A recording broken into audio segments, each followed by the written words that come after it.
세 가지 체크 사항은 큰 얘기보다는 좀 소소한 얘기 중심으로 준비를 했습니다. 사실 오늘 앞서 고앵커도 말씀한 것처럼 워낙에 중대한 이벤트가 있기 때문에요.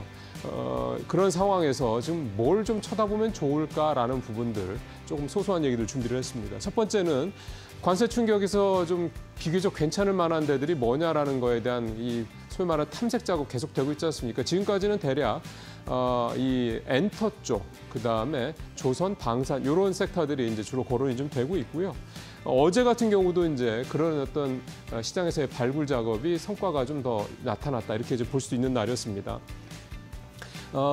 트럼프발 관세 폭탄에서 비교적 자유로운 것들이 어딜 것이냐, 엔터, 게임, 바이오 이렇게 시장에서 주목을 하고 있는데 게임이 지금 사실은 엔터는 지금 어느 정도 반등을 한 상태고 바이오도 마찬가지고 게임은 사실은 어떻게 보면 가장 현재 좀 뒤쳐져 있는 그런 섹터이긴 하죠. 근데 대신 또 게임은 또 그만큼 뭔가 아직 보여줄 수 있는 퍼포먼스가 약하다라는 그런 측면도 물론 반영이 돼 있습니다. 어제 같은 경우 관세 영향이 좀 작은 주요 기업들 해외 매출 비중 이런 이제 표가 좀 나와 있는데요. 하이브 같은 경우 해외 매출 비중 63%, JYP한테 57%, 이제 이런 식이 되는 거고요. W게임즈라든가 크래프톤, 삼성바이오로스 이런 데들은 해외 비중이 좀 많죠. 셀트리온도 절반 정도. 이런 식으로 이렇게 해외 비중이 크고 작고 이런 차이들이 좀 있다라는 것들 좀 감안할 필요가 있겠고, 그다음에 산업별로 제각각의 미국의 관세 조치라는 것도 봤을 때 자동차, 철강 같은 경우는 이미 관세가 부과가 됐기 때문에 이번 상호 관세하고는 이제 관계가 좀 없고요. 반도체 쪽은 이제 부과가 된다고 그러니 수치를 좀 봐야 될 것 같고, 엔터는 사실 별 관계 없죠. 게임도 마찬가지고, 제약도 뭐 여기도 이제 위탁 생산한 이런 부분들이 좀 있긴 한데 상대적으로 조금 덜 부분이 있다. 이제 역시 의약품도 이제 관세를 매기겠다고 하니까 역시 그것도 좀 변수가 생기긴 했습니다.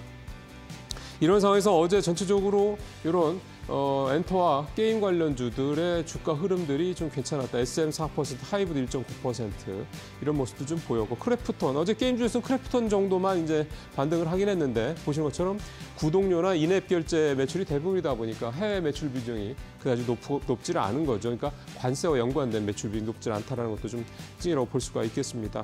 어제 삼성바이오의 셀트리온 같은 경우는 의약품이 그러니까 관세 관련돼서 조금 제외됐다는 소식 때문에 주가가 좀 큰 폭으로 좀 오르긴 했는데요. 지금 다시 관세가 나오고 있기 때문에 그 부분은 조금 더 봐야 될 게 같다. 새로운 또 변수가 어제와 달리 생긴 그런 섹터가 좀 되겠습니다.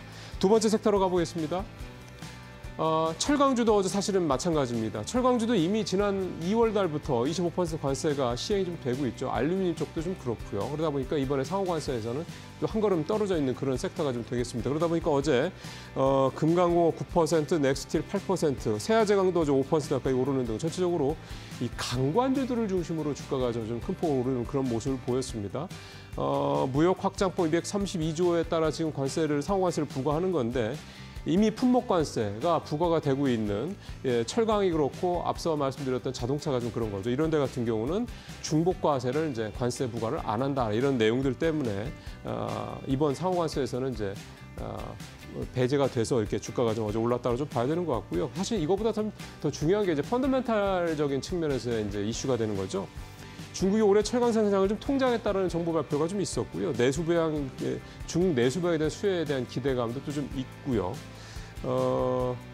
이제 결국 이제 이 철강주 같은 경우 사실 대표적인 경기 민감 또 주 중에 하나입니다. 그러니까 글로벌 경기가 좋아지고 이런 게 되면은 철강 수요가 늘어나고 그러니까 수출이 좀 늘어나는 이런 구조들이 좀 되고 있는데, 지금은 이제 그런 부분들이 좀 약하다 보니까 철강주들에 대한 여러 가지 어려움도 있었고, 또 중국의 미르내 수출 이런 부분들이 좀 물량 부담 이런 것들이 있었는데, 일단 중국이 이 공급 부분에 대해서는 좀 어느 정도 좀 제한이 들어오고 있다라는 부분을 놓고 본다고 그러면 좀 긍정적인 부분도 좀 기대가 된다 이렇게 볼 수가 있겠고, 예, 뭐 그동안에는 알래스카 프로젝트 이런 것들 때문에 강관주도 상당히 좀 강세를 보였는데, 강관주뿐만 아니라 전체적으로 철강주들한테도 조금 더 일단 바닥권에서 조금 올라왔는데 조금 더 이제 아래보다는 상향 쪽으로 좀 바라볼 수 있을 만한 모멘텀들이 좀 나오고 있다 이렇게 좀 볼 수가 있겠네요.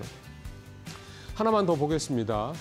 2차 전지주를 좀 보려고 그러는데, 이거는 2차 전지 KLX 탑 10 지수인데 지난 3월 24일 날 3,200까지 올라갔던 게 지금 4월 달 넘어서 2,500까지 정말 거의 한 700포인트가 좀 뚝 떨어졌습니다. 급락을 했죠. 지수상으로 보면은 13%가 넘게 좀 급락을 한 그런 상태고요.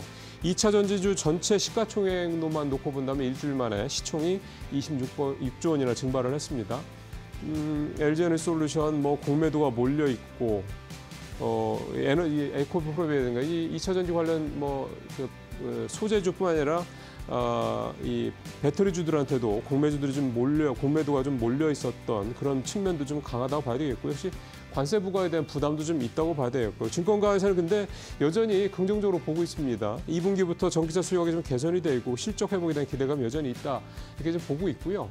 앞서 이제 유럽에서의 이 전기차 판매가 1, 2, 3개월 연속, 그러니까 1분기 내내 좀 크게 증가하는 걸 보였는데, 이제 그게 상대적으로 중국 쪽 배터리 업체들한테 좀 수혜가 좀 가고 있다라는 말씀도 좀 들었습니다만은, 전체적으로 시장이 회복을 한다고 그러면 결국 우리가 파이도 커진다라는 측면에서 봤을 때는 어쨌든 올해 상반기가 2차 전지들한테는 가장 좀 어려운 정말 시기가 아니겠느냐, 이런 전반적인 어떤 전망에 좀 더 힘을 실어 봅니다. 네, 오늘 모닝체크 마치겠습니다.